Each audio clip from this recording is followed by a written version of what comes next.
So in this video, I am going to be walking you through exactly how to complete this prioritization exercise in the next 5 minutes so that your child is able to create a revision timetable that means that they are focusing on every subject for exactly as long as they need to, and to make sure that all of their grades, they get the grade that they are looking for. If you've forgotten who I am or you don't know who I am, hi, I'm Miss Triana. I'm the director at the GCSE Spanish Academy, and I take students from struggling with their grammar all the way up to achieving a grade 9 without getting overwhelmed with their revision. And this is one of the tasks that I do to help students do all of that without becoming overwhelmed by their revision. So if you've got this exercise with me, you can do it alongside me, or I can walk you through it right now. So there are a couple of steps to it. So the first thing that you want to do is make sure that you list all of your subjects. So I've got all of potential subjects. These are actually all the subjects, nearly all the subjects that I studied at school. Myself, and so you're going to list all of them, and then we're going to be putting them into these 4 boxes. So if I stick this down here, that might be a little more helpful for you to see.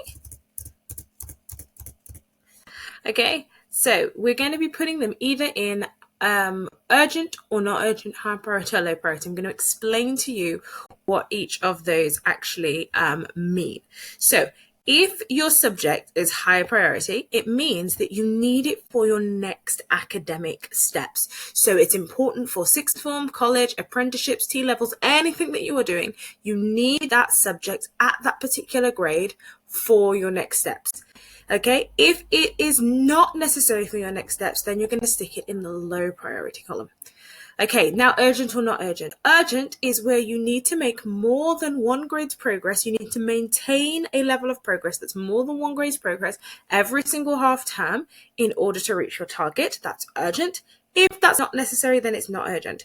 So a couple of examples here could look a little bit like this.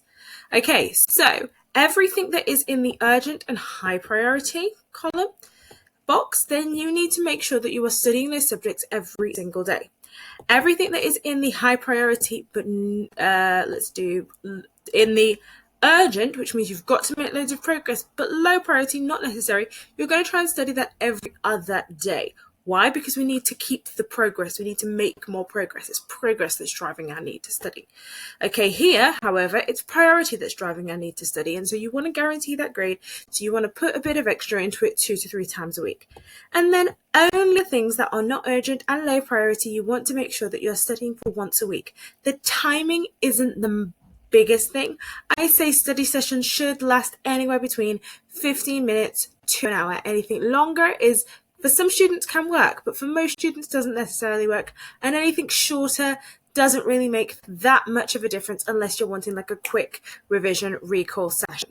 Then the final step, okay, you want to build some accountability, not just into your Spanish, but in all of your other subjects. So you need to identify how often are you going to be studying those subjects. You're going to state the days and exactly how long each session is going to be. So that is just so that you've got some accountability. You as a parent can make sure that you know that they're studying it. You can now put it into a lovely timetable, etc. And you've got all of the details that you need. But this means that you're studying every subject as long as you need to be studying them without missing out a single subject. Now, what if the next thing that students typically struggle with is, especially in Spanish, is what do I focus on? So what should I be focusing on during my revision, and how do I need to revise? If either of those questions are coming to you, then you are going to want to try and find me over either on Facebook or on Instagram, the GCSE Spanish Academy, and then what I will do is, if you are not adverse to taking 5-10 minutes to answer a few questions, what I will do is I will take 5-10 minutes actually and look at those questions, respond, so that you are clear at the end of that conversation and on exactly what your child needs to be studying and what they need to be focusing on during their study times so that they can actually make progress. So you're going to want to find me over there. But that is really exactly how you prioritize all of your subjects without wasting or without missing out a single one, so that you can achieve all of the grades that you're looking for in GCSE Spanish. Right, that's it from me. Adios.